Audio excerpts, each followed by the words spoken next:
conjuntura está cada vez mais complexa e exigindo uma participação crescente, tinham me pedido um pouco a parte internacional da conjuntura, que tem uma influência muito grande sobre a situação interna do Brasil. E, por isso eu trouxe mais um material organizado em função dessa conjuntura mundial. Mas talvez possamos sintetizar a relação dela com a situação brasileira. Nós temos uma relação muito profunda entre a classe dominante brasileira e grupos internacionais, estados e empresas, etc., que têm um poder muito grande sobre a conjuntura nossa. E como está associado esse grupo diretamente ao centro do sistema mundial, que é os Estados Unidos, ele depende muito das políticas que estão sendo orientadas nos Estados Unidos e que tem de imediato seus executores no Brasil, de certa forma. E se nós quisermos ver, no nosso caso atual, basta ver que o Lava Jato sai de um grupo que foi, junto com um grupo da Polícia Federal, teve um curso nos Estados Unidos sobre exatamente esse tipo de processos orientados para criar uma situação política de crise que facilite a ação dos interesses dele no país. Agora, por exemplo, vimos também que o presidente em exercício também teve relações bastante estreitas com a embaixada norte-americana e prestando informação, etc., e recebendo também orientação sobre as suas atividades aqui no país. E do grupo que o cerca, temos também gente com uma interação muito forte com grupos econômicos. O caso do Serra, que ocupa agora o Ministério de Relações Exteriores, o grupo deles em São Paulo, do PSDB, tem um acerto com as empresas que estão construindo o metrô, já desde 80, desde que eles chegam ao governo pela primeira vez, digamos, uma propina, como dizem agora, né, de cerca de 500 milhões anuais. Que é realmente uma propina muito forte, mas são 6 grandes empresas. O metrô, que deveria ser feito em alguns... Vocês, como engenheiro, devem saber que não precisa de 20 e tantos anos para construir o metrô, que está sendo construído, e caindo, inclusive, estações, como teve, que não aconteceu nada, não se esclareceu nada sobre o assunto, etc. Então, esse grupo tem uma relação muito direta com o ministro das Relações Exteriores que eles apontaram. E assim nós podemos ir mostrando muitos outros casos. O caso do Fernando Henrique é bastante sério, porque ele exerce uma posição muito forte num tipo de organização que foi criada em 1982, muito ligada ao grupo do Rockefeller, da família Rockefeller, que agora está um pouco debilitado, em 82 estava muito forte. Eles criaram, então, uma solidariedade americana entre América Latina e Estados Unidos. Esse grupo tem 80 membros. São quadros. Não é um grupo de estudo, digamos, que faz estudo, não. É um grupo para operar politicamente, são quadros. Esses 80 quadros, eles são apoiados, então, por 101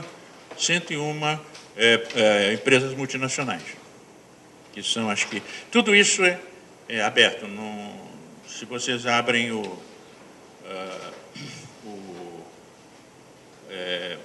na internet o site deles, vocês vão ver que tudo isso está relatado aí normalmente. Não é nenhuma informação secreta, informação pública. Então, desse grupo, 101 empresas muito poderosas, as maiores do mundo, não é? São as que financiam o funcionamento desse grupo, com o objetivo, como disse, não de estudos, etc., mas um objetivo de intervenção, de ação. Eles se vangloriam agora muito de terem conseguido fazer uns 16 presidentes da República na América Latina e de terem 36 ministros desses 80, né? 36 foram ministros, né? E 12 chegaram à presidência.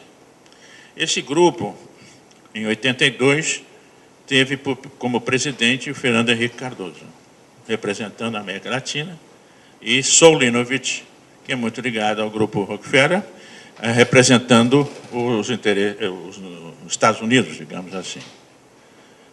Fernando, por um período longo, esteve na gestão desse grupo e atualmente ele é presidente de honra. Ele não foi afastado, ele é presidente de honra e continua sendo uma figura muito central. A outra figura, Meirelles, é membro do grupo. Outra figura que talvez assuste um pouco vocês, a Marina Silva, é membro desde 82 desse grupo também. Desde quando? Desde 82. Quer dizer que ela já entrou para o PT, digamos assim. Eu até escrevi um artigo na época, quando ela estava como candidata, etc., que não se pode servir a dois senhores. O Cristo já teve que fazer essa resposta, não é? A pergunta provocadora, afinal, com que senhor o senhor estava? Claro, 101 empresas multinacionais são recursos colossais. Que, aliás, eles chamam atenção para isso, que há uma disponibilidade, digamos assim, financeira e de financiamento dos membros muito alta. Então, basicamente para a sua atividade política, etc., né? Mas, às vezes, fica um pouquinho também para atividade pessoal. Então, esses casos mostram que realmente, digamos, a articulação, né, dos interesses internacionais, de grandes multinacionais que operam no país, e dos grupos políticos que estão articulados com ela, funciona muito diretamente sobre o processo político brasileiro. Se nós vamos para o plano empresarial nos meios de comunicação, vamos ver também que todos os principais meios de comunicação do país estão relacionados com esse mesmo tipo, variando, né? Mas no caso das comunicações, são grandes empresas de informação mundial que entregam, sobretudo, informação internacional para as empresas locais, né? Globo. Agora estamos muito... A Globo realmente chegou a um monopólio extremamente forte, não é? A articulação é total. Agora, por exemplo, o Maduro fez uma apresentação para a imprensa internacional da situação da Venezuela nesse momento e levou vários jornais. São jornais de vocês. Páginas inteiras, primeira página inteira dedicada à situação da Venezuela, chamando a uma intervenção no país. E eles, por exemplo, no grupo latino-americano, fizeram um acordo entre eles, por exemplo, de ter todos os dias uma matéria sobre Venezuela, articulada com o centro porque eles têm uma coordenação pan-americana. E publicam tudo igualzinho, no mesmo dia, as mesmas notícias, com algumas variações que, eventualmente, possam fazer. Mas, normalmente, não tem muita capacidade de ter coisas próprias, são aquelas que vêm mais a partir do centro do sistema mesmo. Então, e os venezuelanos estão instalados, ele mostra, por exemplo, muito claramente, estão instalados sobretudo em Madrid. E desde Madrid eles alimentam essa informação. E também a parte de articulação política, etc. Isso, essa introduçãozinha, um pouco para a gente pensar que, quando nós pensamos em situação internacional, parece que não há uma intervenção muito clara. Nesse momento, sempre houve embaixada americana, inclusive, participando. Golpe de 64 foi muito explícito, a participação da embaixada. E depois, em outros momentos, durante a ditadura. E isso não é só no Brasil, isso é em todas as partes do mundo. Não é? Surgiu, inclusive, essa piada de que por que não tem golpe militar nos Estados Unidos? E a resposta é porque não tem embaixada norte-americana nos Estados Unidos. Então, como é que vai fazer? E é verdade, o negócio é cômico, mas sério ao mesmo tempo, porque nós estamos expostos a essas situações. Estamos expostos a isso, é uma coisa super... Eles revelam essas informações porque tem muitos controles dentro dos Estados Unidos. Um grupo tem que publicar, digamos, o que ele está fazendo, etc. Tudo isso tem que sair, de forma que a informação existe muito claramente. No caso do golpe de 64, por exemplo, há pouco tempo já circula um filme, um documentário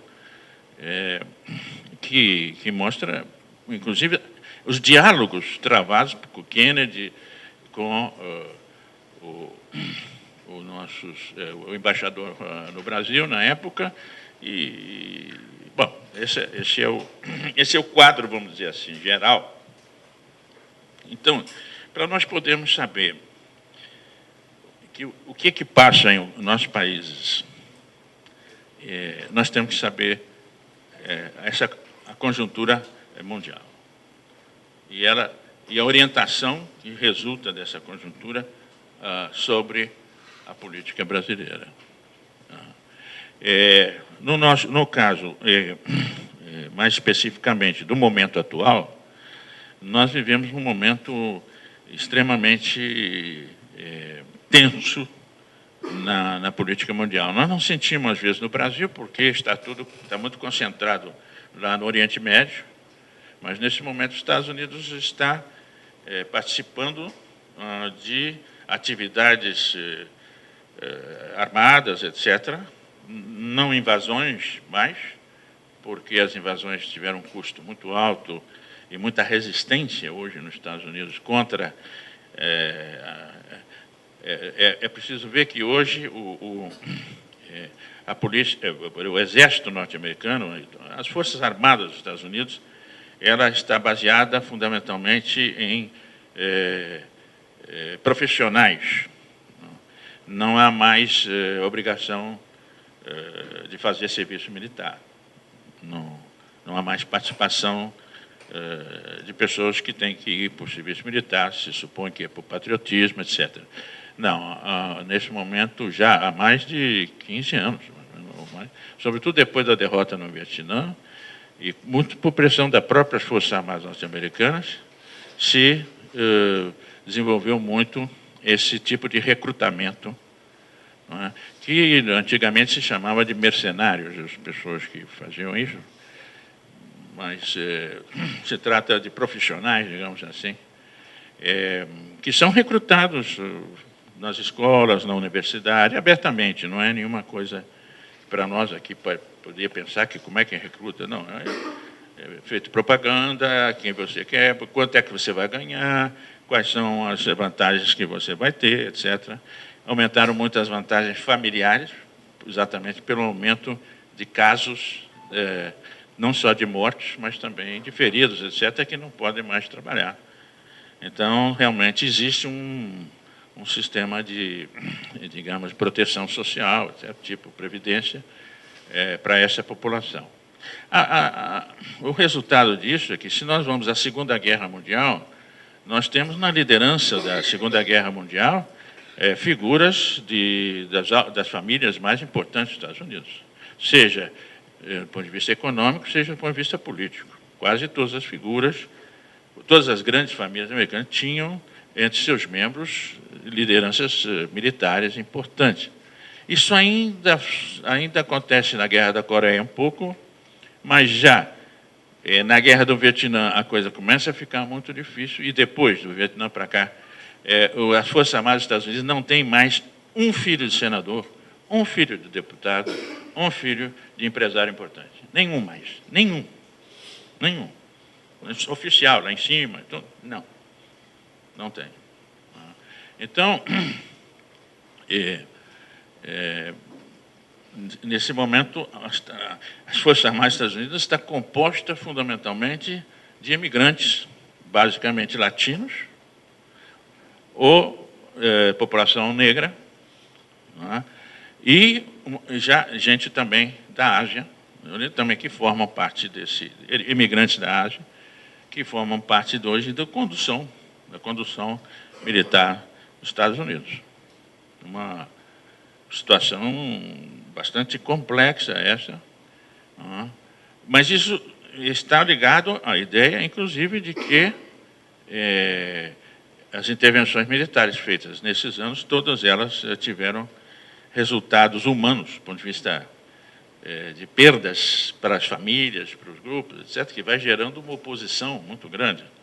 Se vocês verem que o Donald agora esse que todo mundo trata como um idiota, mas na verdade uma das bandeiras dele mais forte é contra a intervenção no Iraque, e exatamente pelo alto custo dela e pelo alto custo humano também.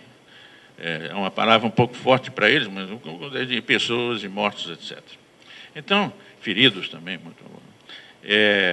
Então, realmente, é um problema complexo hoje pensar em termos de invasão. Inclusive, com a tecnologia já te permite atacar a uma distância bastante grande, manter um ataque bastante forte, inclusive contra indivíduos, porque é possível localizar o indivíduo e matá-los. Esse tipo de ações está sendo feito muito fortemente no caso da Síria, agora no caso do Iraque ainda existem algumas ações desse tipo, apesar de que os Estados Unidos só tem 5 mil homens. Não, está menos de 5 mil. Agora diminuíram para 500 homens lá no Iraque. São assessores. Mas continua havendo uma luta interna muito forte, então as ações têm sido à distância, e como não sei, se vê aí até no cinema, eventualmente, então, você tem um centro de decisão, e os mortos são decididos pelo presidente da República. É ele que decide se mata ou não mata, etc. Isso é mais ou menos por semana, cada semana há uma dessas reuniões, a não ser que haja uma coisa muito, digamos, alguma coisa muito de momento, tem mais de uma vez, mas normalmente é uma vez. Tem um companheiro que até morreu agora, há um ano atrás, mas ele chamava isso de... O presidente dos Estados Unidos, no caso, agora, Obama, é um serial killer, né? Porque ele mata, participa de decisão de morte, assiste, inclusive, para ver se funcionou bem, etc. Então, realmente, é um assassino profissional. Porque não é mais a guerra, no sentido amplo, é uma guerra muito definida. Fulano de tal, que mora em tal lugar, que está localizado, etc. Estamos tendo localizado que ele entrou, etc. Então, bom, vamos bombardear. E bombardeia. com laser, que facilita muito a precisão, etc, etc. Apesar de que já houve vários casos de escolas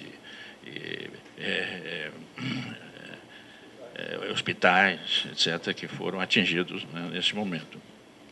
Então, realmente, do ponto de vista militar, os Estados Unidos está, nesse momento, numa posição um pouco complicada, porque ele está enfrentando uma mudança econômica, política, tecnológica, que está retirando dos Estados Unidos capacidade econômica e capacidade de articulação e organização para poder atuar no campo tão amplo que ele abriu.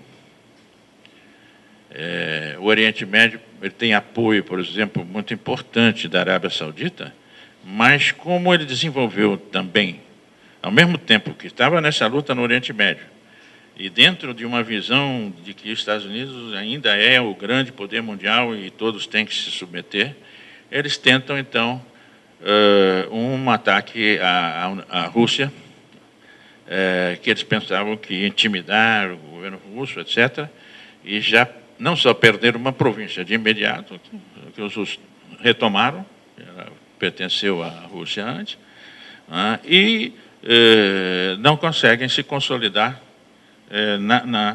na área que estava diretamente ligada à OTAN, etc. É uma situação em que já não se fala mais. Durante um período, vocês devem lembrar, todo dia tinha uma informação enorme sobre o que estava acontecendo no Oriente da Europa, né? Inclusive involucrando a OTAN e, portanto, países de toda a Europa e todo o esquema atlântico, né, do Atlântico Norte, militar, no patrocínio de corte de relações econômicas, etc., com a Rússia, etc., esperando uma reação dos russos de, digamos, acordo, e realmente não conseguiram. Não conseguiram. No caso da Síria, em que se envolvia o apoio russo também, né, a situação está, digamos, extremamente difícil nesse momento para os Estados Unidos. Ele não tem mais controle da situação, tem feito alguns bombardeios, etc., mas teve que fazer junto com a Rússia e o próprio presidente, que ele chama de ditador, o presidente da Síria. Então, que quase toda a articulação que foi contra ele, não aceitando nenhuma negociação com ele, e nesse momento a atuação dos Estados Unidos na Síria se faz junto com os russos e com o presidente, e buscando algum tipo de acordo.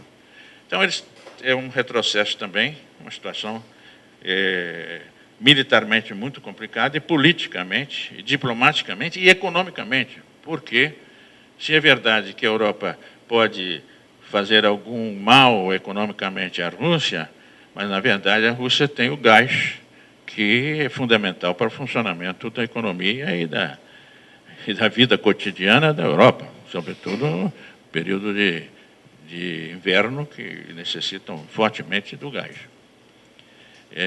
Portanto, eles estão diante de uma situação econômica extremamente negativa, não estão podendo controlar a situação.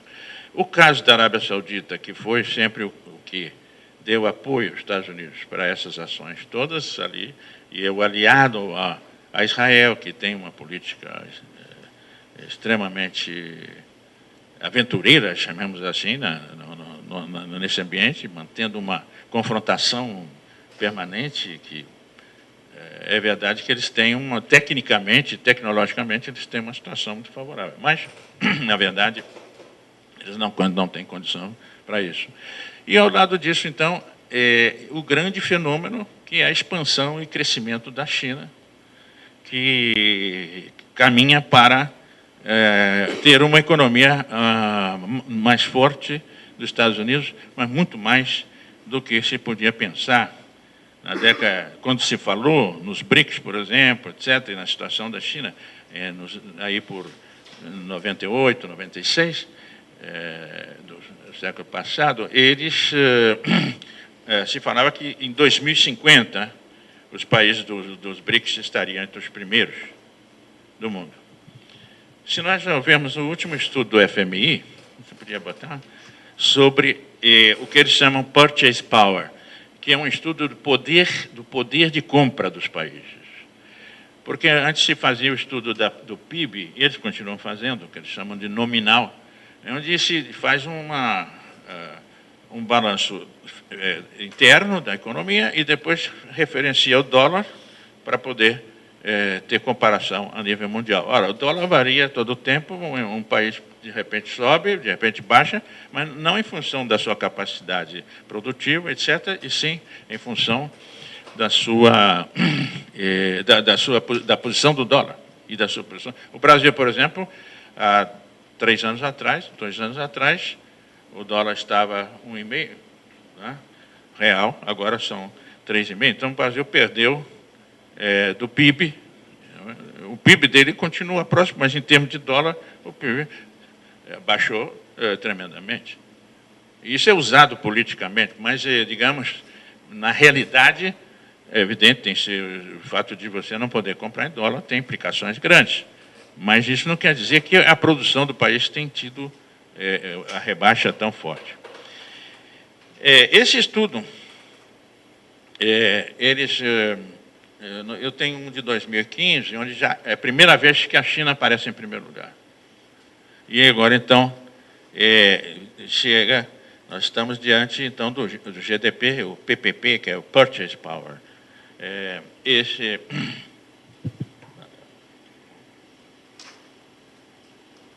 Está aqui. É esse bicho. É o de baixo, né? Não estou. Foi. É qual? O de baixo? Não? Eu estou pondo do lado errado. Então não dava jeito. Está aqui. Bom, a China tinha chegado a 18.800, os Estados Unidos estava com 18.200. Eu posso mostrar o estudo de 2015 deles. Mas isso agora, 2016, saiu agora em abril, que é quando eles fecham os dados do ano passado. Então, nós estamos aqui, a China, em 2016, terá um PIB baseado no Purchase Power, né, de 20 trilhões e 853 bilhões de dólares. Há uma margem aqui de possível erro, etc., que baixaria para 19,107. Se houver erro, digamos, porque sempre tem uma margem razoável. A economia não tem... Não é como nós temos aqui, essa coisa engraçadinha, que são as metas de inflação. Você tem, a meta é 4 e pouco, mas para baixo vai para 2% de crescimento e para cima 6,5%. Quer dizer, você tem uma variação de 50% para cima e 50% para baixo. E disse que isso é uma previsão. E o pior, raramente acertaram. Por coincidência, acertaram 1 ou 2 vezes, mas nunca está nem mesmo nos 50% para cima, nem nos 50% para baixo. Mas isso aqui do FMI é um pouco mais sério, se bem que eles têm feito erros muito graves de análise de dados, projeções, porque a projeção se faz em cima dos últimos 5, 10 anos, etc., dependendo da... E isso não está seguro que isso vai ocorrer. O que eles têm feito, no caso dessa situação, não há nenhuma... Na imprensa brasileira não há, e na imprensa internacional, e mesmo nos setores especializados na economia, não há uma apresentação política, analítica, etc., desses dados. Não sei se algum de vocês tinha essa informação? Imagina, vocês são engenheiros, gente que está informada, e não sabe.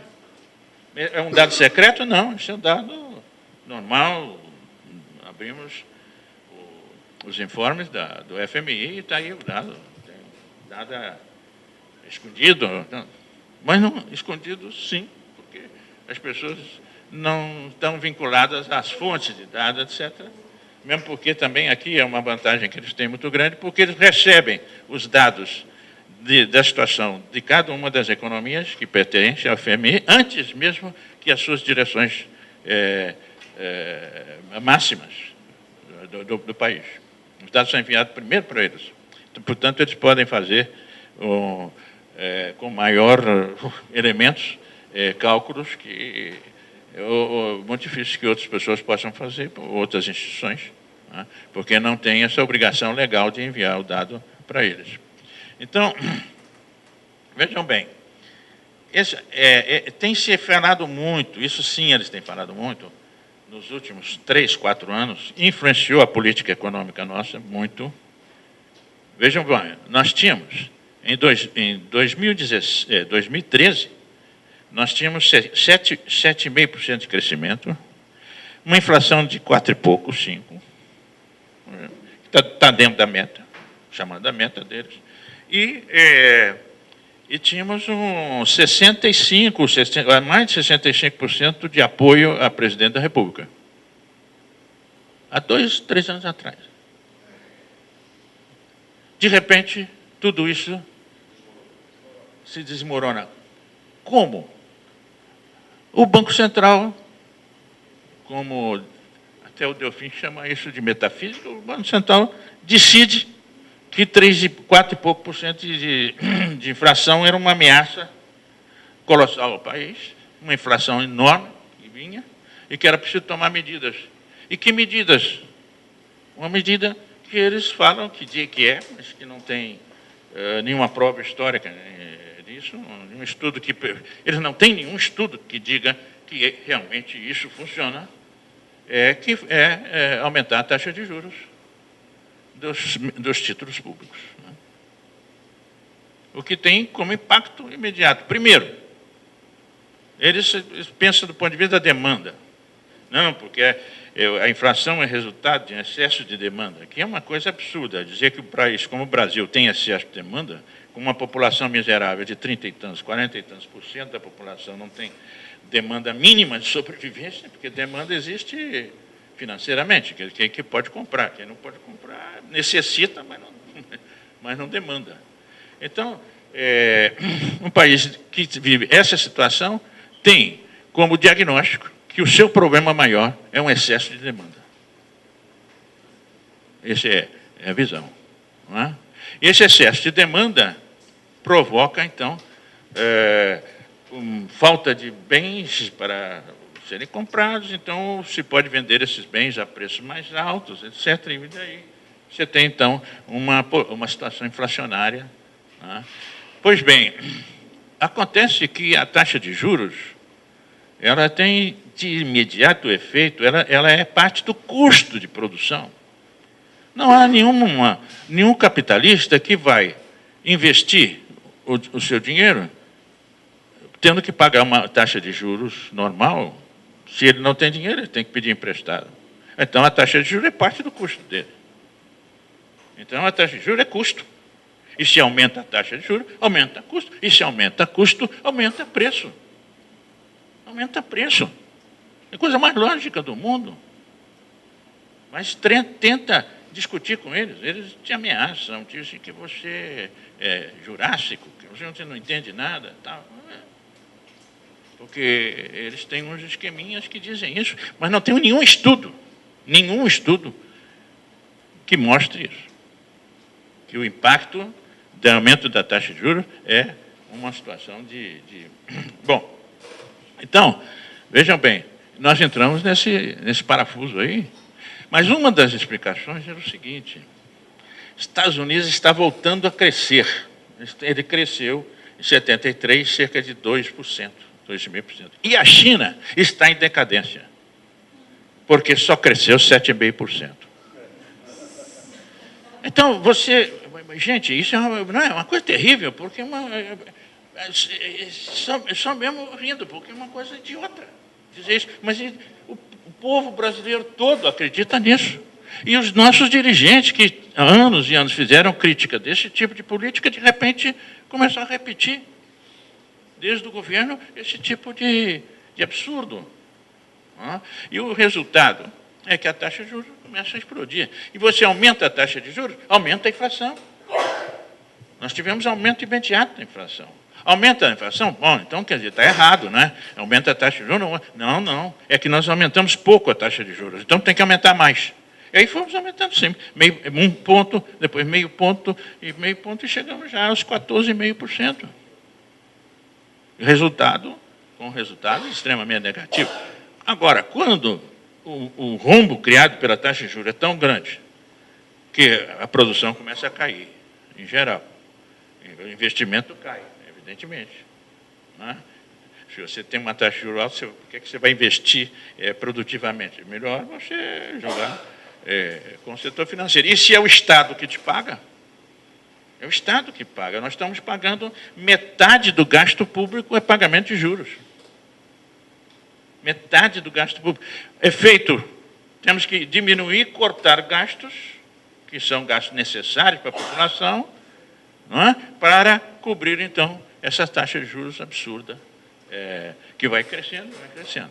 A Dilma tinha conseguido baixar 6,5%, foi muito, no momento que ela baixou, estava havendo todo um ambiente, inclusive de exaltação do Brasil, olha, não é? E de repente, esse conluio de forças, usando esse tipo de argumento, olha, os Estados Unidos vão aumentar a taxa de juros. Eles ameaçaram durante 4 anos que iam aumentar a taxa de juros.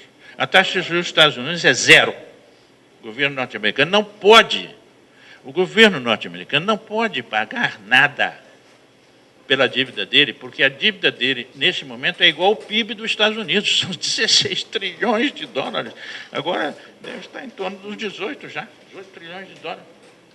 Então, 1% de juros pelos títulos do governo americano significa 1% do PIB dos Estados Unidos. 2%, 4%, porque estava ameaçando chegar a 4%. 4% é 4% do PIB dos Estados Unidos. Para você pagar juros, se você aceitar essa ideia de que é preciso aumentar a taxa de juros. Mas, veja bem, a direção econômica dos Estados Unidos não aceitou isso até agora. O Banco Central dos Estados Unidos ameaçou várias vezes para ter esse efeito político que interessa a eles, mas não fez. Agora está outra ameaça. Estão falando de ameaça outra vez. A ideia era a seguinte, não, então, agora que está crescendo, porque diminuiu a taxa de juros para 0, para poder voltar a crescer. O raciocínio parece muito lógico. Voltar a crescer. Agora que está voltando a crescer, que os Estados Unidos está se recuperando, com 2% de crescimento, etc., depois vem 1,5%, volta para 2%. Aí chegou até 2,3%, 2,5%. Então, então, agora pode aumentar a taxa de juros. Né? Porque, senão, vai haver uma explosão econômica, o crescimento da economia vai ser um problema, que eles inventam que isso seria inflacionário. Bom, muito bem. Então, essa é uma das questões mais interessantes. Quer dizer, a luta por diminuir a importância do crescimento real da China. Por quê? Porque não é só isso. No ano anterior era 16.200 os Estados Unidos e 16.800 a China, em 65. Não é? Agora, em 66, já estamos com uma diferença bem maior. Uma taxa de crescimento de 7%, 7 e pouco, que deve ser a que eles usaram aqui. Não é? Eles fazem os cálculos 5 anos depois, é o cálculo normal que eles fazem. Durante os próximos 5 anos, nós temos aqui, em 2021, os Estados Unidos têm 30 trilhões. China tem 30 trilhões. E Estados Unidos, 22.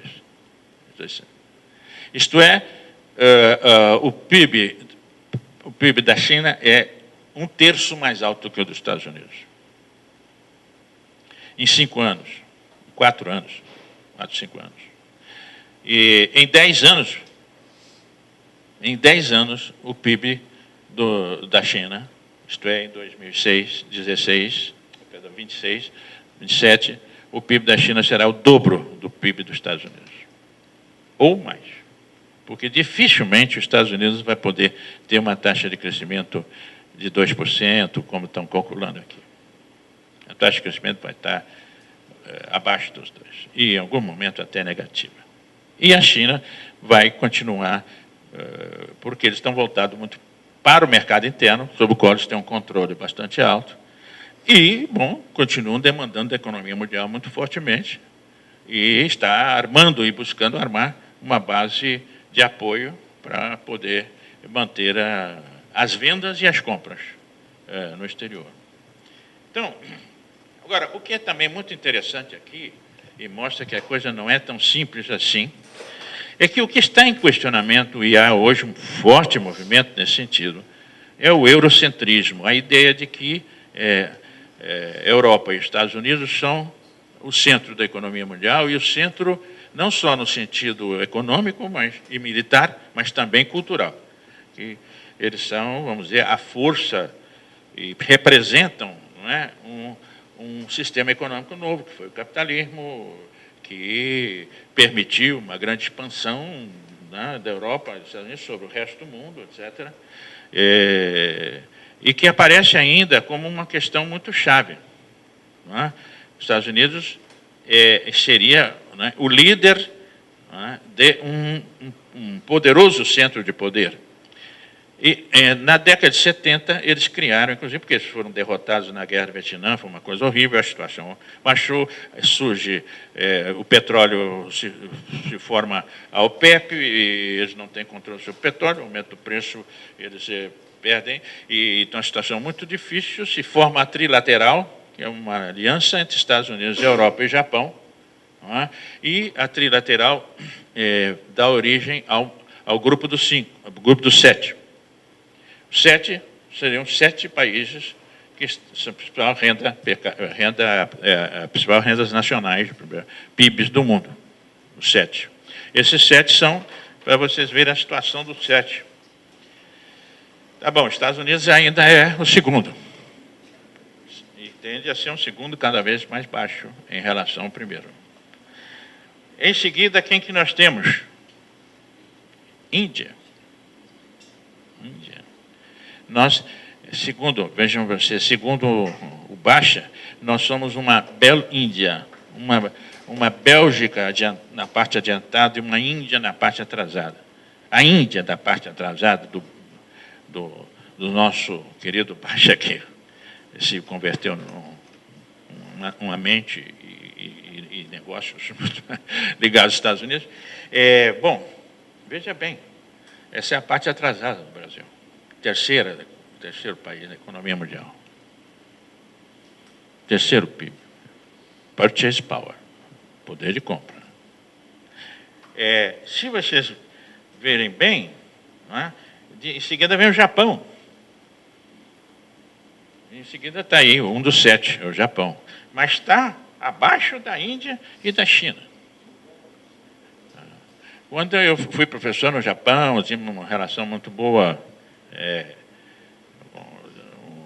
a Faculdade de Relações Internacionais, que estava se criando aí, e os japoneses não admitiam. Eu falei, vocês não podem, isso foi em 90, vocês não podem achar que vocês vão ser centro da economia mundial com a China aqui do lado de vocês.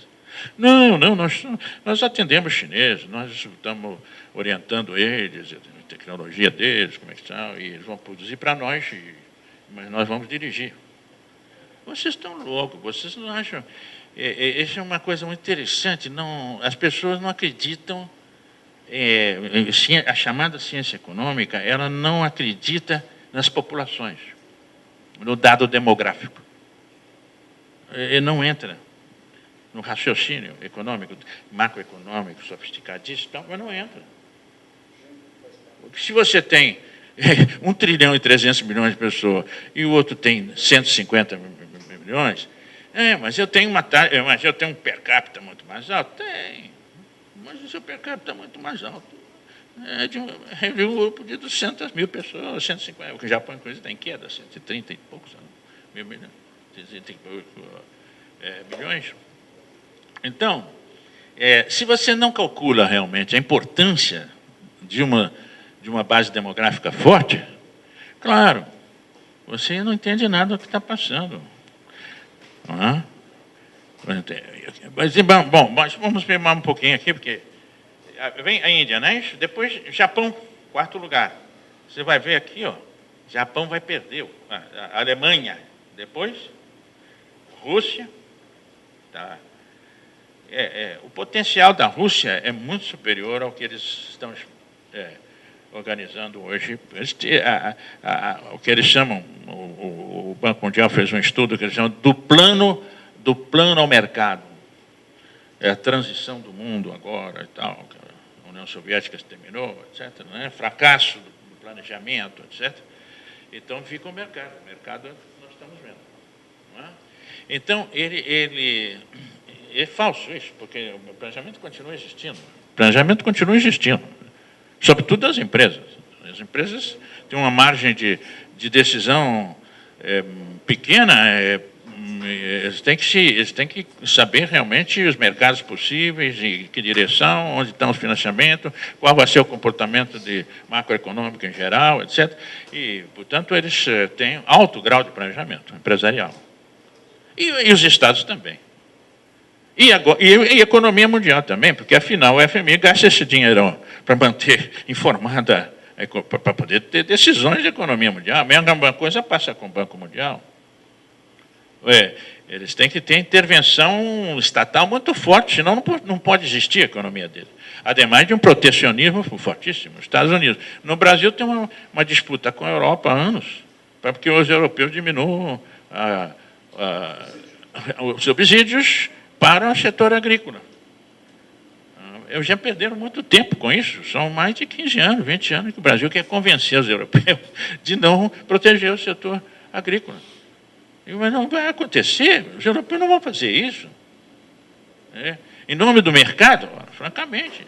Eu vou criar uma situação de um campesinato que, inclusive, apoia a direita, vão deixar de se converter em mendigos, etc., que vão fazer com eles. E, ademais, o mercado não tem condições de responder realmente, sem subsídio, não somos competitivos. Para a Europa é muito claro isso, sem subsídio não são. O Brasil também precisa de subsídio para o setor agrícola. É um poderosíssimo setor agrícola, mas com alto grau de subsídio também. Meio oculto, né? Meio oculto. Mas, na verdade, os empréstimos não são pagos, os estados têm que pagar com os seus gastos aí, com juros compostos, etc. Mas eles não. Eles têm. E depois, no final, até chega uma solução qualquer para poder continuar recebendo empréstimo, então, porque senão não funciona. Não é? Então, veja bem. O que acontece com nossos amigos japoneses? 4 bilhões, quase como 5 bilhões agora, né, que já vem baixando. Eles tinham como 6 e pouco. Aqui vai baixando para... continua 496, um pequeno aumento, outro pequeno aumento, outro pequeno aumento e outro pequeno aumento. Ocorre, como nós já vimos, o crescimento da China é em torno de 6%, 7% ao ano. Né? Então, enquanto você aumenta menos, tem uma taxa de aumento menor sobre um montante menor, então você vai se distanciando do que tem mais renda e que tem um aumento dessa renda permanente, vai dobrando, você vai dobrando o país em 10 anos, você dobra o PIB do país, dobra toda a situação econômica do país. Não é? Bom, vamos aqui, depois vem a Alemanha, aqui começa Japão e Alemanha, dois que sobram do primeiros lugares. Né? A Alemanha, com cerca de 4 bilhões, ele vai ficando por aqui, 4, não se supõe nenhuma taxa de crescimento grande. Vai ser mais ou menos, não é? Em 5 anos vai crescer 6%, 8% máximo. Não é? Né? Bom, aqui depois vem a Rússia, 3 bilhões e 600. A Rússia vai continuar relativamente baixo, mas se supõe um crescimento razoável, suficiente para se aproximar bastante da Alemanha. Aqui, em 2021, nós teremos já Alemanha e Rússia mais ou menos com o mesmo potencial econômico. Mesmo potencial econômico. Se vamos para a macroeconomia depois, vamos ver que esse potencial também é de crescimento. Agora, aí então vem o Brasil. Nós estávamos disputando com a Rússia, nós estávamos em uma situação melhor do que a Rússia, mas já como efeito dos últimos da influência da política econômica negativa no país, a ponto de ter sido pensado a ideia de trazer um contador para ser ministro da Economia, que é esse Levi, não tem nada de economia, mal entende de contabilidade. Então, nós estamos... Né? Foi um erro político grave pensar que ia conseguir ganhar a direita trazendo um homem do banco, do segundo banco, que o Bradesco agora é o segundo, o primeiro é o do Fernando Henrique, é o Itaú. Então, bom, Rússia, Brasil, aqui nós já vamos estar abaixo da Rússia. E a questão é apresentada assim como uma tendência inexorável, etc. Né? Mas, na verdade, essa tendência ela é reversível. Ela é reversível, porque ao contrário do que estão dizendo, que é a política que tem influência, né, na economia, sim, é verdade, mas também a economia influenciou a situação política. E, com isso, a direita está tendo realmente um discurso, como eles chamam, a narrativa, como eles chamam, que tem uma certa base. Mas a base é eles, porque eles exigem essa política. Agora que eles estão com o governo na mão, que eles propõem que fazer o mesmo de antes, não é maior diferença, é cortar gasto, não de juros, pelo contrário, taxa de juros tendendo a subir. E cortando gasto, e cortando gasto, e cortando gasto. Resultado, taxa de crescimento em baixa, evidentemente. Então, realmente, para nós, a situação é uma previsão razoável se não houver uma mudança de política econômica séria. Se nós não mudarmos a política econômica, nós vamos enfrentar uma situação de desgaste muito grande. Já estamos nela, mas vamos continuar enfrentando. Mas depois vem esse é um fenômeno interessantíssimo, a Indonésia. A Indonésia foi a sede do primeiro grande encontro dos países chamados Terceiro Mundo, China, Índia, etc. A Indonésia, que foi o encontro de Bandung em 1955, onde se traçou realmente toda uma concepção do mundo a partir do movimento de descolonização e de afirmação de novos estados nacionais no mundo. O pensamento burguês eurocêntrico sempre nos dizendo que os estados estavam perdendo força, que o estado não tinha... Não, esses são países em que o Estado foi o grande organizador da economia deles no período pós-colonial. Com política de planejamento, claramente. A Índia é um país que tem planos quinquenais. A China tem seus planos quinquenais, inclusive há 20 anos prazo, inclusive, que eles trabalham já, e com um grau de aproximação muito alto. Não é meta nossa aqui, com 50% para cima. Eu vou crescer 6%, mas pode ser 2%, ou então 8%. Quer dizer, enfim, esse tipo de meta não serve para nada. Então, eles têm realmente um nível de acerto de planejamento extremamente alto. A Índia também. Com decisões políticas diferenciadas. A posição da Índia é um problema bastante complicado, é outra coisa. Mas aqui a Indonésia, veja bem, que é um país onde você tem uma população chinesa que deve ser 1/3 da população da Indonésia, e que deu o golpe de 65, logo depois do nosso golpe. Aqui tem gente que deve lembrar Jacarta nos muros do Brasil, porque eles mataram 1 milhão. Então, a direita disse, está vendo, nós temos que matar por aí para poder realmente transformar. Mas hoje já caiu o governo da direita e há um governo mais progressista, etc., que retomando as vantagens relativas dessa região, que são muito grandes. Aqui, por exemplo, eles já estão, né? A Indonésia aqui, ó, ela já está aqui, 4,37, 4,37 sobre 3, já está na frente do Brasil e já está na frente da Rússia. Então,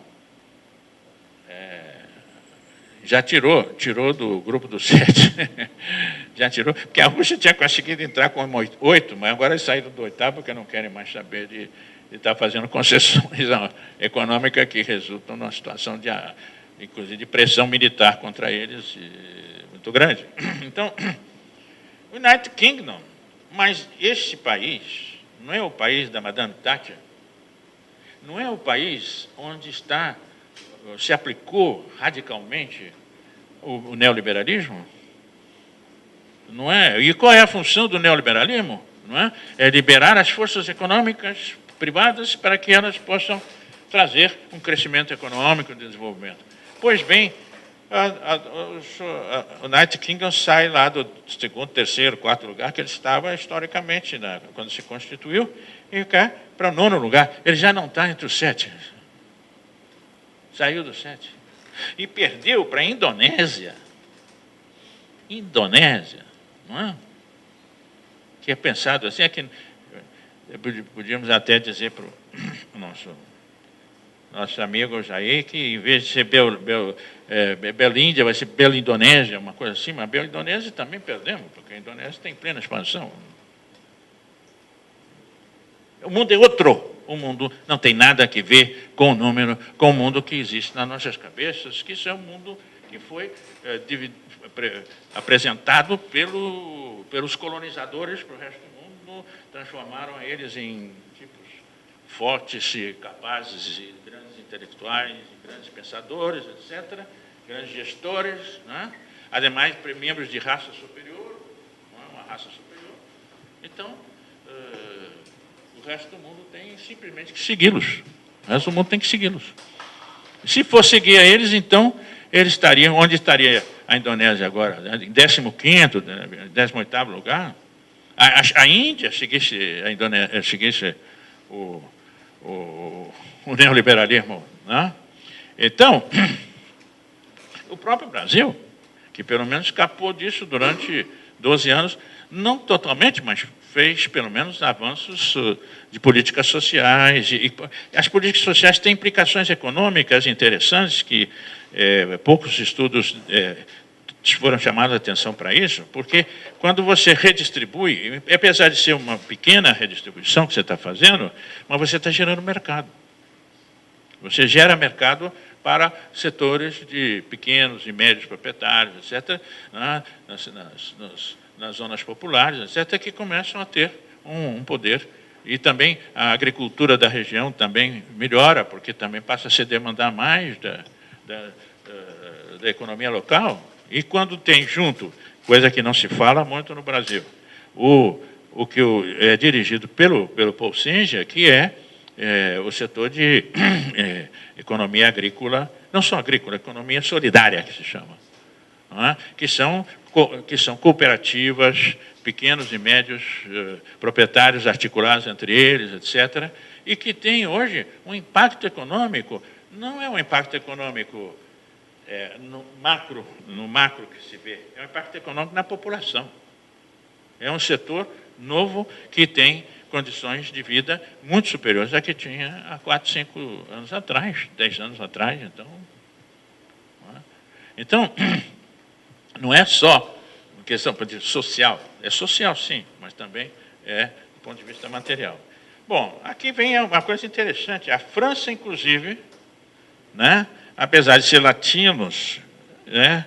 E latinos, segundo os anglo-saxões, são gente mais ou menos inferior, não são gente muito capaz de se organizar, mas a França já está passando, aqui, ó, a França está passando, está quase passando já a Inglaterra, já estão indo, é por aí. Então, bom, depois vem o México, que é apresentado como um exemplo para o Brasil, né? O Aécio, os povos, todos têm falado muito no México, né? Mas o México tem um tratado de livre comércio com os Estados Unidos, então, e que dê? Não. Que dê a expressão disso? Tudo bem, estão entre os mais. Ele está hoje, por exemplo, com mais que a Itália. A Itália, onde os lava-jatos foram aprender mais como criar situações de, digamos, de limpeza econômica. Né? Só que nós sabemos muito bem que todos esses grandes movimentos a favor de moralidade, etc., não são feitos por pessoas morais. Né? São feitos também por quem quer se ocultar. E você oculta atacando o outro. E você oculta, e se você tem poder, então, inclusive, para processar os... melhor ainda, porque você pode diminuir penas, fazer vários acordos que têm propinas grandes. E é muito difícil encontrar um grupo de, digamos, grandes moralistas que sejam realmente grandes moralistas na sua vida real, etc. Então não se pode esperar grande coisa da Itália submetida a essas condições tão negativas. Né? E a Coreia, pequeno país asiático, mas com uma capacidade tecnológica, de avanço tecnológico muito alta. Então, bom, e agora esse fenômeno complicado que é a Saudi Arábia, que tem, nesse momento, recursos muito altos em termos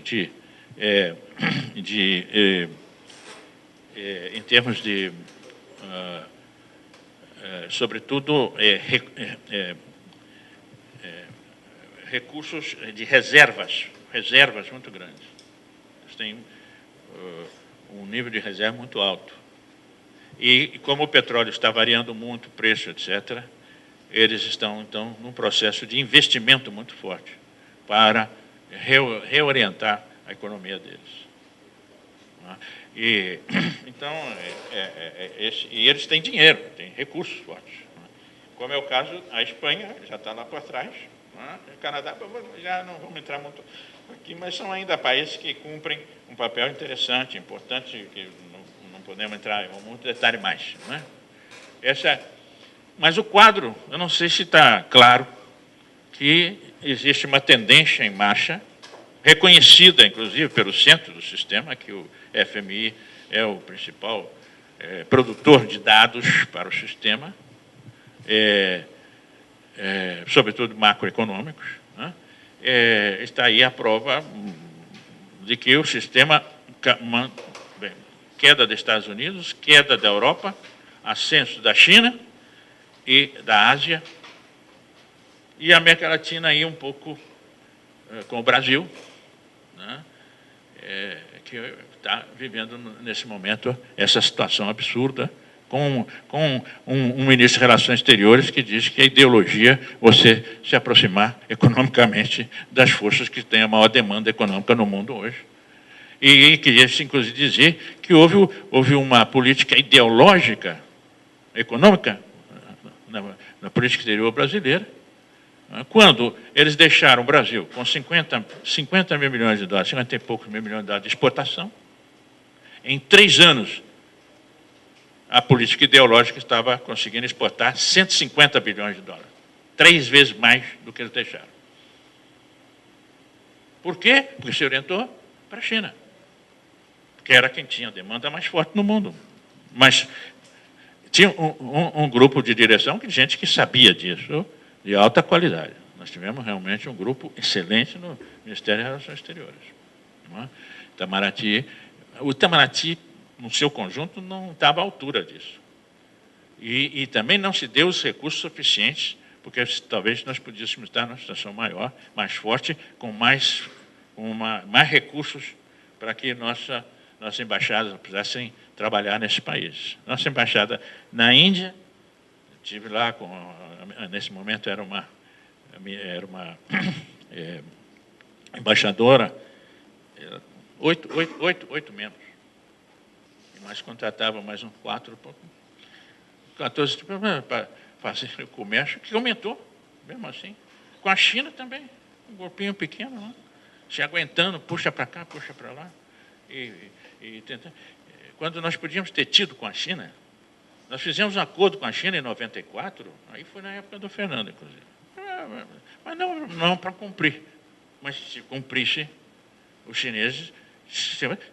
A posição chinesa, o Brasil, é estratégico para a China. A China considera o Brasil uma potência estratégica mundial. Mas o Brasil não se considera estratégico. O Brasil, a nossa classe dominante foi formada nessa posição, nessa postura colonial, submissa aos interesses, né, do centro do poder mundial. Agora, só que eles estão com o centro errado, ainda por cima. Os Estados Unidos não tem nada para dar para eles. Nada, nesse momento não tem nada. Uma dívida igual ao PIB. Podemos pôr aqui, que a situação é extremamente grave e fazendo essas promessas tem que voltar atrás tudo, porque não conseguem levar, conseguem criar uma situação terrível, né? Uma situação de guerra entre por exemplo, os casos. Bom, esse era o dado do ano passado que eles tinham, né? Já a China tinha passado aqui. Põe a próxima. Bom, esse é um dado muito importante também, que nós temos que ver hoje no quadro da economia mundial. O setor estatal está deixando de ser um setor de apoio ao funcionamento do setor privado para ser cada vez mais um setor produtor direto. Esse é o problema. Por exemplo, as grandes empresas de petróleo, quase todas são estatais. As grandes empresas de vários setores, mas também as maiores empresas mundiais. Se nós tomamos aqui os dados, esse dado foi no auge, que foi 2007. Agora, de 2008 para cá, há mudanças. Nós temos aí alguns dados, mas esse é interessante porque ele dá a indicação da tendência que vai predominar. Nós temos aqui, maior empresa, não, isso é em termos de preços das ações. Maior empresa em termos de preço é a Petrochina. Era, porque depois houve problemas aí por causa do preço do petróleo, etc. Bom, aqui é Petrochina, né? É empresa estatal. Em segundo lugar vem a Exxon, que é dos Rockefeller e muita gente, mas sobretudo eles que controlavam isso. Mas acontece que isso depende muito do setor estatal. O setor petroleiro norte-americano atuou sempre com Força Armada sustentando a ação deles. A General Electric também vende basicamente para o Pentágono, é uma organização totalmente vinculada, mas essas são privadas. Mas logo em seguida você vem China Mobile, outra vez pública. Depois você vê Industrial Bank of China, público, inclusive o setor bancário. Um setor bancário que não entrou até agora na ideia de usar o setor bancário para um crescimento autônomo, independente da base material, etc., que é o que passa hoje na Europa, nos Estados Unidos e no Japão. O Japão vive esse problema dramaticamente há muito tempo. Há outra vez Microsoft, que nós sabemos que vive em função também do Pentágono, não? Mas também para o resto do mundo. Depois vem na Rússia, Gazprom, que tinha sido tomada por um aventureiro, tomou para ele a Gazprom, naquela privatização louca que foi feita aí, o cara virou dono. Só que ele não queria pagar imposto. E o Putin, então, pôde prender ele, porque simplesmente não pagava imposto. Então, um ladrão assim, e queria ser presidente da República, não tem mais essa. Né? Então, realmente, Gazprom agora é uma das maiores empresas do mundo, não é? E é uma empresa estatal. Depois você vai, Shell na Holanda, que é semi-estatal, tem presença do Estado muito forte no Shell. Depois você vem China Petroleum, outra vez, e depois você foi com China Life, que é setor financeiro. Né? Essas estavam sendo, nesse momento, as 10 maiores empresas do mundo. Não sei se que reação provoca isso. Né? Mas é claro que é outro mundo. E não adianta vir os neoliberais dizer que o mundo caminha para um mercado livre, etc, etc. Não existe isso. Claro que em um certo nível mais baixo de consumo, algo parecido com o mercado. Né? Parecido com o livre mercado. Mas, ao menos, o fenômeno do mercado não existe. Passa aqui para a próxima. Aqui é um trabalho posterior, feito. Esse aqui foi feito pelo Economist. Ele faz um levantamento também das empresas estatais no setor de ações. Né? Então, nós temos aqui na China, 80% das empresas do mercado de ações são públicas, são empresas estatais. Na Rússia, 62%. No Brasil, 38%. 38%, né? 38%. Não, são as mistas também. Aí está incluído, inclusive, que é um fenômeno novo, que está se discutindo muito. E já há alguns livros já sobre isso, algumas pesquisas, de que as empresas estatais estão se convertendo em uma espécie de empresa privada, de monopólica, etc. É verdade que existe essa tendência, mas ela não tem condições de impedir que o setor estatal termine sendo o que conduz a economia. Por quê? Porque nós estamos num nível tecnológico hoje em que a centralização e a socialização da produção é um marco crescente. Nós estamos produzindo hoje a nível de mercado mundial. É isso que, inclusive, permitiu à China entrar na economia mundial com um poder econômico fantástico, porque ela tinha seu próprio mercado e mais o mercado mundial e uma capacidade de organização para isso. Só mais um ou dois aqui que a gente... Aqui, por exemplo, que nós vemos que as empresas controladas, né, pelo setor estatal, como eles chamam, você tem energia no mundo, quase 70% é estatal. Utilities, que são, como chama, setor complementar, você tem aqui também em torno de 60%. Telecomunicações, você tem 35%. Financeiras, 32%, 33%, 34%. E indústria, materiais, que é hoje muito chave, porque nós na América Latina somos donos de grande parte das riquezas naturais, dos produtos que são utilizados como material para a produção do mundo. E nós estamos entregando essas riquezas de uma maneira absurda.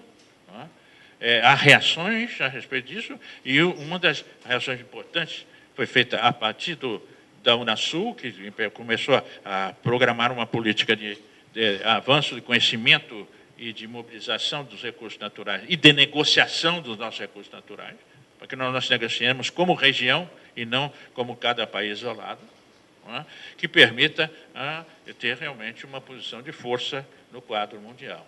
Mas só que o último ponto, passa, por favor, que é que a informação tecnológica aparece muito pouco. Bom, essa é a reserva de gás, de petróleo, tem dados muito interessantes, mas veja que a Arábia Saudita, a importância dela, e da PDVSA, por que a Venezuela está na frente, né, todo o tempo de toda essa política de negação, né, da intervenção estatal, etc, etc. Mas passa, por favor. Bom, aqui é um outro fenômeno extremamente importante, que é como esses países todos conseguiram, na década de 70, perdão, na década de 2000, até, inclusive, 2008, com a crise, etc., apesar disso, eles têm reservas colossais. Aí começa pela China. A China tem 4 trilhões de dólares de reserva, em dólar, para investir no mundo, porque eles não estão fazendo... Nosso Banco Central aqui se recusou a apoiar investimentos, inclusive o Banco do Sul, se recusaram. O Banco Central não deixou. Mas lá não. Lá exatamente tem uma porcentagem das reservas é usada para atividades econômicas, e expansão da economia, investimento, etc. Agora, uma das coisas que espantou muito eles agora, à direita, foi a possibilidade de utilizar os recursos, que o Brasil tem 360 e tantos bilhões de dólares de reserva, usar os nossos recursos de reserva como instrumento de investimento. Eles não querem, eles querem que isso fique... Não, atualmente essas reservas são garantias para o sistema financeiro brasileiro. Não é? Então, aqui tem... Isso são empresas compradas pela China, entre 2000 e 2010, mais ou menos. Não é? Eles estão comprando no mundo inteiro, porque eles têm excedente. E eles têm, por exemplo, fizeram marcos para a América Latina mais de 120 bilhões de dólares para investimento. O Brasil, cerca de 60 bilhões de dólares disponível para investimento, que nossa burguesia não sabe o que fazer com isso. Porque é para investir mesmo. Então, esse é um problema que nós temos aí muito sério. Passemos adiante. Isso tudo vai acumulando, não é? As reservas aqui, por exemplo. Esse aqui é mais antiga. A China tem hoje 4 trilhões. Isso é dezembro de 2011. Japão tem, mas está muito comprometida em títulos dos Estados Unidos. E a Eurozona toda tem 212. A Rússia tem também reservas fortes, né? Brasil também. Somos potências financeiras, tremendas potências financeiras, que não querem usar, porque o setor dominante neoliberal não deixa usar. E como eles querem e conseguem essa situação de independência do Banco Central, nós entregamos a eles o direito de usar os recursos que o país conseguiu concentrar com grande exportação.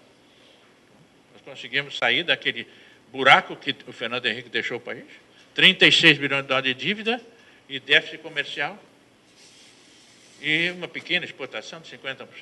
Só para ver como se maneja falsamente as coisas. O governo Fernando Henrique se apresenta como um governo que aumentou a relação do Brasil com a economia mundial. O comércio exterior brasileiro, quando entra o Fernando Henrique, era de 1,2% do mercado mundial, muito baixo. Mas quando ele saiu do governo, era de 0,8% do mercado mundial. Decaiu em 4 pontos. Mas não são 4 pontos sobre 1 e 2, quer dizer, mais de 20%, 30%. E, no entanto, se apresenta como o grande... Pois o Brasil, no mundo da globalização e tal, Brasil, que Brasil? Não exporta, importa mais do que exporta. Tem uma moeda que esteve sobrevalorizada durante quase toda a gestão dele, que diz que nós temos uma política de câmbio realista, que no momento que tem que soltar, que foi exatamente em 99, não é? Você tem um dólar que sai de 1 e pouco, 1,20 para 4 reais por dólar. Então era tudo falso. Realmente uma situação absolutamente falsa e não tinha nada a ver com o livre mercado ou qualquer coisa parecida. Era realmente uma política estatal, mas não é uma política estatal para o povo brasileiro, é uma política estatal para um pequeno grupo que controla o Estado e que os dados mostram é um grupo que aumenta a concentração econômica cada vez mais e cada vez mais se converte em 1% da população. É 1% da população, que tem mais de 50% da riqueza e que quer acumular mais ainda. E que faz isso com o capital internacional porque não tem recurso para investir. E o recurso que o Estado podia passar para eles para investir, não querem. Eles querem ganhar juros altos, etc., sem ter que trabalhar ou nem se preocupar em investir, etc. Um grupo realmente absurdo. Mas só mais um aqui, e aí a gente já deixa essa exposição de coisas para vocês aí. Passa mais, por favor. Reserva-te. Bom, então, mas... Bom, isso aqui só para... Também é importante ver, esse aqui é mais complicado. Passe para o próximo. Isso aqui é a projeção do governo americano para diminuir o déficit fiscal dos Estados Unidos. déficit fiscal dos Estados Unidos. Esse déficit fiscal chegou, em algum momento, até 1 trilhão e 800 bilhões de déficit fiscal. 1 trilhão e 800 bilhões. Pois bem, a política deles, a proposta, etc., com tentativa de realismo, é diminuir o déficit fiscal para 700 e tantos bilhões de dólares por ano. Um país que tem um déficit fiscal de 700 bilhões por ano e que deve todo o seu PIB, onde é que ele vai arrumar dinheiro para pagar esse mundo todo que ele quer controlar? Aliás, o custo do controle é esse. Porque para controlar o mundo, eles têm gastos militares colossais, etc. Gastos de vários tipos, uma inteligência gigantesca. O aparato de inteligência hoje é um negócio impressionante.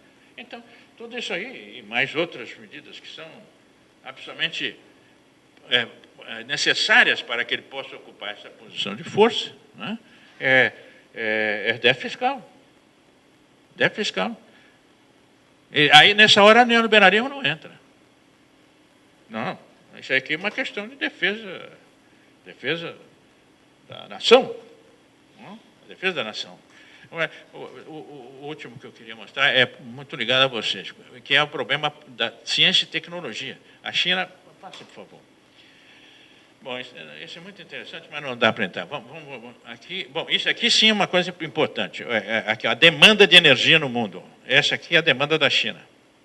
Desde 15, 20, até 35.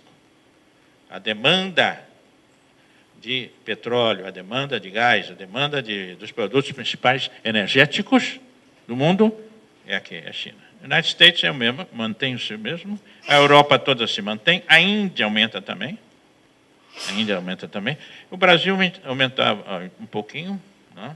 E a Rússia também não tem muita demanda, porque hoje é vendedora de energia, sobretudo com gás. Então, aqui vocês veem que, digamos, a lógica da economia mundial é ampliar o papel da demanda chinesa na economia mundial. E os Estados Unidos não tem nada... Se alguém pretende, aliando os seus Estados Unidos, ter um mercado para seus produtos energéticos, de fonte de energia, não espere que tenha grande coisa, não. Porque não vai aumentar. Não vai aumentar. E aí, mais uma coisa... Passa, por favor. Aqui... Isso é outra coisa. Passa, por favor. Bom, isso aqui é uma brincadeira, mas não é brincadeira, não, é coisa séria. Isso aqui é uma fábrica de tecidos na China. Fala-se muito dos trabalhadores escravos na China, então eu gosto de mostrar, porque essa senhora aqui, que é o único trabalhador que aparece aqui, deve ser de limpeza, alguma coisa assim, mas seria a escrava dessa firma, que é o grosso da economia chinesa. O grosso da economia chinesa hoje são esse altíssimo grau de produtividade altíssima. Automação. A automação, inclusive, que isso eu queria chamar a atenção de vocês exatamente, a automação, inclusive, dos setores de serviço, das ações da população em geral, com uma engenharia de sistema colossal. Porque o engenheiro já não é visto como engenheiro de produção, que também é. Mas o mais importante é que toda a economia, todas as atividades estão dirigidas... Passa aqui. Esse aqui, bom, esse é aquecimento do PIB, continua na mesma linha. Também participação total mundial de pesquisadores. Essa aqui é a questão. Então, mas os chineses não têm nível para encontrar os Estados Unidos, etc. Pois bem, esses dados são até 2007, outra vez, que é o período de expansão, mas continua e é muito mais forte agora, inclusive. Europa, 32% em 2002 dos pesquisadores do mundo na Europa. Estados Unidos, 23%. China, 18% ou 16%, né? 16%. 14%. Não é? E o resto do mundo tinha 31%. Pois bem, em 2007, 4 anos depois, não é? A Europa tem 31, 30. Estados Unidos cai para 21, não é? 20, vai para 20. China aumenta, então, de 14 para 20. Número de pesquisadores no mundo. E aqui entra o resto do mundo. Os investimentos da China em ciência e tecnologia são, nesse momento, mais altos que os dos Estados Unidos. Deixa eu ver se... Aqui, por exemplo, aqui já a evolução comparativa do número total de pesquisadores, né, entre 2002 e 2007, que se vê aqui como a China vai se transformando no principal centro de pesquisadores do mundo. Vai se está aproximando dos Estados Unidos. A ideia é que 2019 já a China já terá mais pesquisadores que os Estados Unidos. E isso vocês podem ver, porque não é só pesquisador em geral, mas o papel da engenharia. Porque você avança cientificamente, mas se você não tem uma engenharia capaz de transformar isso em projetos efetivos de organização social, produção, você não consegue realmente transformar esse poder. Né? Mais um aqui que eu queria mostrar, esse aqui é exatamente... Bom, gastos de pessoal, que aumentou muito, a China também nesse período, depois mais... Pessoal em pesquisa e desenvolvimento, né? Já está passando os Estados Unidos. O que mais? Aqui, esse aqui é o número de... esse aqui é o número de pesquisadores, em que realmente os Estados Unidos está crescendo muito menos. Contingente de graduandos, em percentual total mundial. Esses graduandos são, basicamente, uma grande população de engenheiros. Né? E o que nós temos agora, a China... formando cada ano pelo menos 30% mais de engenheiros e de formandos em geral, né, pesquisadores, etc., do que os Estados Unidos.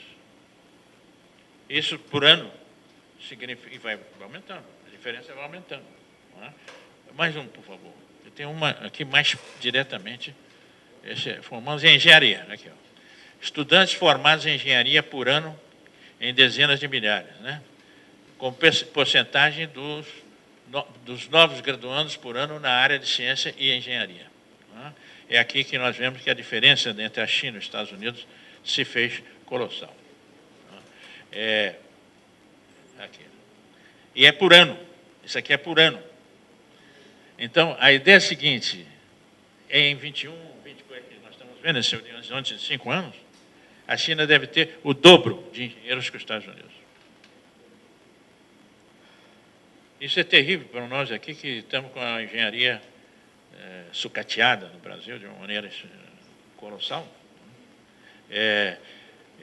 Isso eu vou dar, para terminar aqui, um exemplo de uso, por exemplo, dessa engenharia. Uma estação de metrô, tem 1 milhão de pessoas circulam, e vai pôr para funcionar a estação. Como é que faz? 1 milhão de pessoas, como é que isso vai ser impossível? Isso é uma anarquia. Então, tem uma empresa de engenharia de sistema, etc., resolve esse problema. Arrumaram as indicações, tudo. Então, fizeram a primeira experiência. Primeira experiência feita, vamos fazer o balanço. Grau de erro, 0. 0. 1 milhão de pessoas foram exatamente para onde tinha que ir, tomaram o seu trem, o seu subway, como tinha que tomar, etc. Então, porque você está transformando a vida cotidiana numa vida organizada e sistematizada, com especialistas nisso. Eu acho que no Brasil nós nem engenharia urbana nós não temos. De trânsito, por exemplo, ainda é muito elementar nossa engenharia de trânsito. A engenharia de pessoas, assim, muito menos. Né? Então, só para conclusão, nós estamos diante realmente de uma situação em que a economia mundial está numa direção que nos interessa. Eu, pelo menos, acho que é importante para o Brasil aproveitar dessa situação no seu conjunto. Não é? E tem todas as condições. E 2013 mostra isso. Nós estamos sendo considerados realmente uma grande potência em expansão no mundo, e com uma alta estima da população, etc. Não, nós estamos indo, vamos avançar. E, de repente, sucumbimos diante de uma pressão de direita, de uma direita que não tem, que nós estamos vendo governos que eles estão fazendo, propondo, não tem um quadro. O melhorzinho deles é o Meirelles e realmente o Serra são os dois melhorzinhos. E o Serra entra no governo para brigar com toda a América do Sul. Está brigando com a América do Sul inteira. Ou para achar realmente que os países do Pacífico, esse acordo do Pacífico, são os países que vão ter grande desenvolvimento. Mentira. O desenvolvimento que para o mercado americano não aumenta. Pelo contrário, os Estados Unidos está buscando loucamente diminuir o déficit comercial dele. Ele quer exportar mais e importar menos. Essa é a política dos Estados Unidos. Se você quer ser aliado dos Estados Unidos, para isso, já sabe, aumentar seu déficit. O Brasil mesmo tem o grande déficit que nós temos é com os Estados Unidos. Com a China, por exemplo, nós temos superávit comercial. Vendemos mais para eles do que compramos. Porque são países que estão em expansão e demanda. A Índia é a mesma coisa. Então, achar que esse grupinho do Pacífico vai se converter e ter um grande crescimento, pega a situação do México. O México, claro, o México conseguiu aumentar muito as exportações quando abriu o mercado com os Estados Unidos, mas também quebraram empresas mexicanas várias que foram absorvidas por interesse norte-americano para voltar para lá, ou outras que vieram para passar pelo México para produzir, para exportar, para pegar mão de obra barata, mas não para o conjunto da produção, mas para os setores que as grandes empresas norte-americanas e internacionais usam. O produtor mexicano naqueles pontos, o trabalhador mexicano, etc., naqueles setores em que ele precisa mais de mão de obra, e aí ele usa. Mas a concepção geral, a função e os resultados econômicos não vão ficar nesse país, não. E a situação do México a única coisa que eles realmente estão conseguindo ainda controlar é a droga. E isso sim dá muito dinheiro. Mas a droga está sob forte pressão, não só policial, como também a preparação de que essas drogas vão se converter cada vez mais em produtos legais, etc., e, inclusive, um planejamento já ideológico, que está influenciando a medicina, de que já desde a primeira infância já se precisa de uma influência, uma ação de tipo psicológico, etc., e tem que consumir esses remédios. Então, nós estamos numa situação em que realmente não temos... O México não é exemplo nenhum. Pelo contrário, o México caiu a produção, aumentou muito a exportação, é verdade, mas a renda mexicana não expandiu, teve até anos de queda de crescimento, sobretudo em 2008, quando a economia americana entrou em déficit. Então, nós temos todas as condições de retomar uma ofensiva política no país, uma ofensiva programática, etc., para um mundo que está abrindo uma série de possibilidades para uma política comum, com os novos centros de poder do mundo, que são muito mais dialogáveis conosco do que os Estados Unidos, que é um centro imperialista. Eles estão... muita gente diz que os chineses vão virar imperialistas. Vamos ver, mas no momento atual eles não têm nem condição para isso. Eles estão buscando melhorar as condições dele no mercado mundial, enfrentar os Estados Unidos como um inimigo sempre... no nosso caso, o gasto que os Estados Unidos teve para esses movimentos de que eles chamam agora de soft, não é? E o Brasil é um dos casos, não é? O caso da Venezuela, eles já estão falando na hipótese de uma ação militar na Venezuela. E se eles fazem uma ação militar aberta dos Estados Unidos num país como a Venezuela, que vai reagir,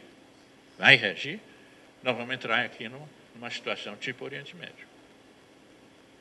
começar a nos dividir, então, como fizeram no Oriente Médio.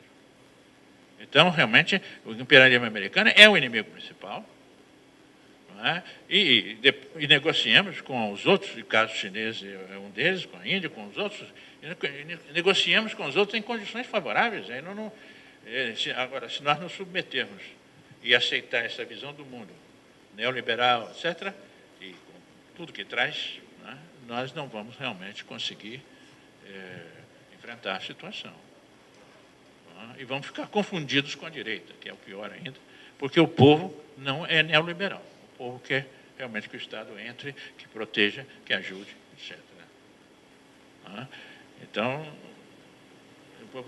se vai para o voto, não vai haver uma maioria neoliberal, como não tem havido numa grande parte do mundo. E onde teve, como é o caso da Inglaterra, por exemplo, nós vemos o resultado, com a decadência da Inglaterra como potência econômica e como economia, como funcionamento da economia. Bom, não sei se ajuda algo as coisas que a gente está vivendo aqui.